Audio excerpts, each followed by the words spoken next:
keskiviikkoilta 2. maaliskuuta. Mä oon kotona. En mä puhu kameralle, koska mä haluan kertoa jotain, mitä mun elämässä on tapahtunut. Pieni varoituksessa sana heti alkuun. Tää tulee varmasti olemaan mun koko elämäni surullisin postaus. Mutta mä toivon, että sä katsot loppuun saakka, sillä joka sana on tärkeä. Aivan kuten mä sanoin mun blogisarjan alussa, mä haluan olla täysin rehellinen. Mä haluan kertoa, mitä asiat oikeasti on ja mitä mun elämässä tapahtuu. Kuten kuvasta näkyy, ei ihan hirveästi naurata. Mä nimittäin pääsin hetki sitten nimittäin poliisin kuulustelusta. Mä vietin yhden sellissä ja mua syytetään salakuvaamisesta. Mä tiedän, että tämän videon aihe tulee varmasti todellisen shokkina. Mä oon edelleen shokkitilassa. Ja varmasti ehkä mietit, että miksi mä haluaisin kertoa tämän sulle, vaikka mä en ole millään tavalla tilivelvollinen sulle. Tällä hetkellä mun suuri tunne on ahdistus ja siitä mä haluan kertoa. Kun mä aloitin MTV:llä vuonna 2004, mä olin 19. Mulla oli kollega nimeltä Peter, joka otti silloin mut siipeensä suojaa. Oli aikamoinen mentori. Oli mun opettaja, opetti mulle kaikki, mitä TV-maailmassa oikein tapahtuu. Tosi hieno tyyppi, ihan mahtava energia. Valitettavasti hänen henkilökohtaisessa elämässä ei sitten ollut kaikki niin hyvin. Ja hänen viimeiseksi suhteekseen jäi suhde naiseen, joka manipuloi häntä, käytti häntä hyväkseen rahallisesti, julkisuutta ja lopuksi päätyi menemään lehtiin ja syytti Peteria raiskaamisesta. Edellisin iltana tämä nainen oli pyytänyt Peteria, että se harrastaisi vähän kovakuulisempaa seksiä, muun muassa kulistamista ja sen sellaisia asioita. Jotta hänellä olisi ollut siis parempi tarina joululehtiin. Voit vaan kuvitella, mitä sitten tapahtui. Oli totuus vastaan naisen tarina ja ruhiella olevat kasvot tai kaula. Lehdistöt teilasi Peteriin, samoin kaikki ihmiset. Hän menetti työpaikkansa meillä. Oli hetken pienen itse asiassa vankilassa. Ja kun sieltä pääsi, niin hän oli täysin muuttunut mies luonnollisista syistä. Hän ei ollut enää sama ihminen, ihan kuin häneltä olisi jotenkin riistetty se elämänilo, mitä hän oli silloin.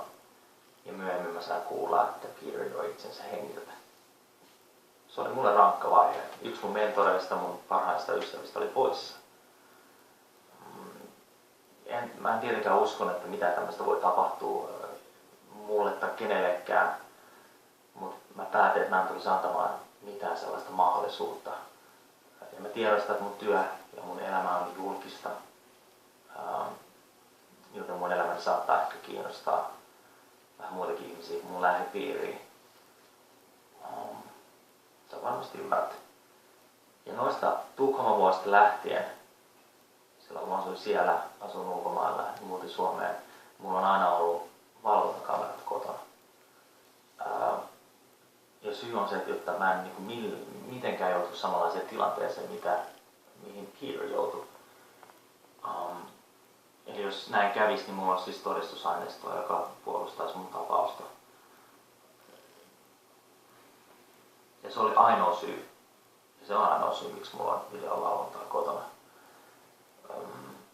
En mä tiedä, onko se tarpeellista tai ei, mutta video-olemassaolo on tehnyt mun olon turvalliseksi.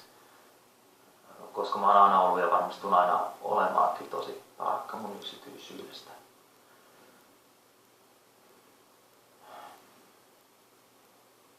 Sitten suora leikkaus eiliseen päivään. Poliisit tuli tosiaan toimistolle ja veivät mun kuulusteluun. Olin todellakin shokissa, olen edelleen shokissa. Mä tiedän, kuka on syytöksen laittanut vireille. Hän on nainen, jota mä oon joskus aikanaan tapailu, joka ilmeisesti haluaa mulle pahaa. Mutta ongelmana tässä kuviossa on se, että syytös pitää omalla tavallaan paikkansa. Sillä mä en oikeasti tiennyt, että sun omassa kotona, omassa kodissasi, sulla ei voi olla videovalvontaa. Sä et voi pitää huolta omasta turvallisuudestasi sitä kautta. Vaan jokaisella, joka on mun luona ollut, niin heille olisi pitänyt kertoa, että heitä mahdollisesti kuvataan. Nyt tämä tilanne on eskaloitunut ihan hirveäksi ja mua syytetään seksinauhan ja kuvaamisesta. Mä kerron poliisille Peterin tarinan, kerron faktat, että mitään kuvamateriaalia ei ikinä missään ulkona, kukaan ei ikinä nähnyt mitään tätä materiaalia.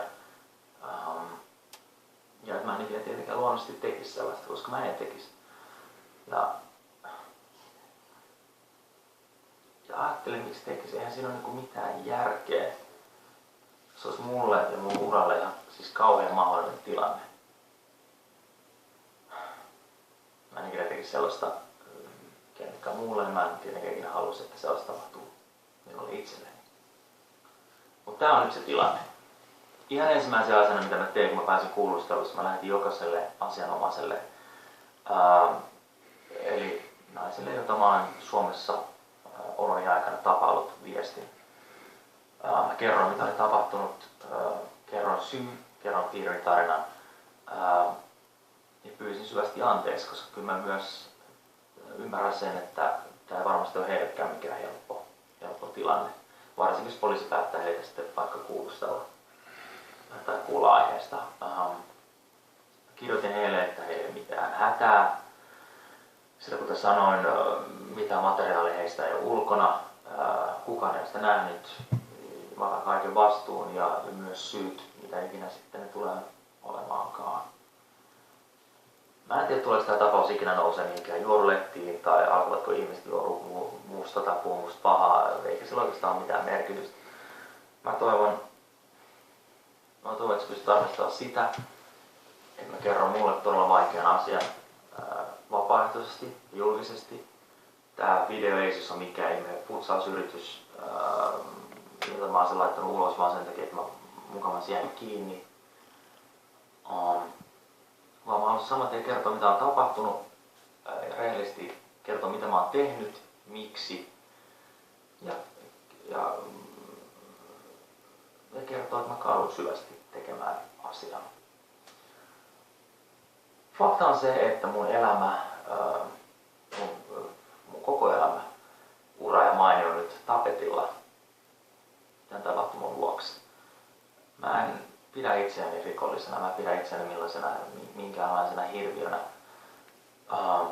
Ja toivon, että mitä tahansa tässä käy, niin mä saan jatkaa mun elämääni. Mun perustamani nuorisojärjestö tai 10 vuotta Hyvä tahdo lähtiläänä ylittyvät Unicefin hyväksi. Kaikki TV-työt, ne on mulle tosi rakkaita asioita. Eikä missään nimessä ole mitään julkisuuskuvan kiillotusta. Mä oon edelleen se ihminen, joka haluaa tehdä hyvää. Mä oon edelleen se ihminen, joka mä haluan tehdä hyvää. Oli sitten löytämään laulaa lahjakkuuksia telkkarista tai olemalla mentorina nuorille. Mä en ikinä maailmassa haluaisi kenellekään asianomaiselle mitään pahaa. En edes ihmiselle, joka on mua syyttänyt tästä kaikesta. Mä oon oppinut virheestäni, mä oon todella pahoillani tästä tapauksesta. Ja mä tuun varmasti tekemään kaiken, että sinä ja kaikki muut tulee jälleen muistamaan mut sellaisen ihmisenä, mitä mä oikeasti oon. Hyvätahtoisena, positiivisena ja hyvänä ihmisenä. Tää videon tarkoitus ei ole selitellä. Tää videon tarkoitus on kertoa mun tarina. Kiitos, että jaksat katsoa. Toivottavasti jaksat myös jatkossa.